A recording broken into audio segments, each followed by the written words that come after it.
এই যে 1 কড়াই দুধকে হাফ কড়াই করে ফেলেছি, গুঁড়ো দেওয়া হয়ে গেছে। এই যে বন্ধুরা দেখো, তবে হ্যাঁ গুড়টা ভালো আনতে পারেনি, অনেকগুলো দাম নিয়েছে, কিন্তু তোমার রঙও নেই, সেন্টটাও আছে কিন্তু খুব বেশি না, রঙটা একেবারেই নেই। দেখো একদম সাদা সাদা হয়েছে। মিষ্টিটা কিন্তু যথেষ্টই হয়েছে, এর থেকে বেশি মিষ্টি আর কেউ খায় না, চেক করে ওর বাবা বলল।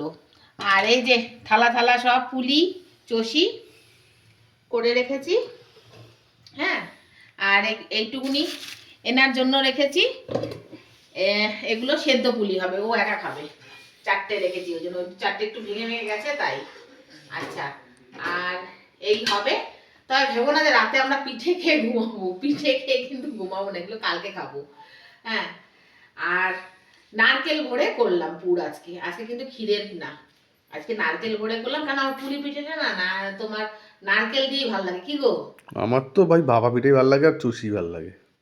ভাপা পিঠে ভালো লাগে, চষি ভালো লাগে, তাহলে এটা নারকেল দিয়েই ভালো লাগে না? হ্যাঁ, নারকেল দিয়ে আমি অতটা ফেভারিট না, আমার ভাপা পিঠে না নারকেল আবার দিয়ে। ছাড়বেও না, কিন্তু এক পিস ছেড়ে দেবে না, আবার হিসাব নেবে কোথায় গেল পিঠে, কোথায় গেল।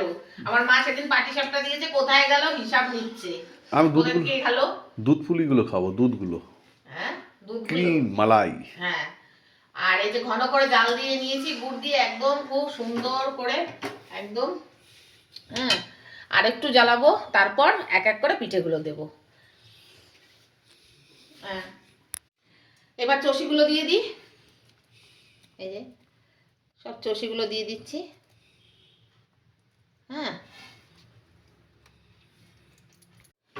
যে বন্ধুরা রেডি হয়ে গেছে আমার এক কড়াই পুলি আর চষি। আর জিভে এত জল এসে যাচ্ছে যে কথা আলিয়ে যাচ্ছে, বুঝলে তো? রেডি আমার পুলি পিঠে।